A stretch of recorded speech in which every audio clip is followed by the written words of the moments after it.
everyone, welcome back to Sunny Live Channel. Thank you so much guys for tuning in. Well guys, we're talking about the former UZALO actress Nelisa Mchunu. Congratulations messages are pouring in for her after sharing the good news on her Instagram page. She bagged herself a role on a new season of Sestopla, which would be aired on SABC1 very soon. Nelisiwe will be replacing Busi Lurai as Pumzile, which is the character very close to her character abedlala kuZALO, so I don't think it will be a problem for her. Guys, last time I saw her, it was on Generation The Legacy, and she didn't spend much time there.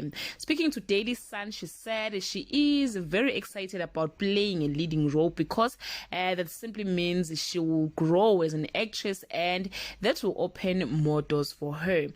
Once again, guys, congratulations, and we wish her all the best. Indeed, when one door closes, the other one opens. That's all I have for today. Guys, if you think she is the best candidate to replace Busi Lurai, leave your comment below and share your opinion. Bye.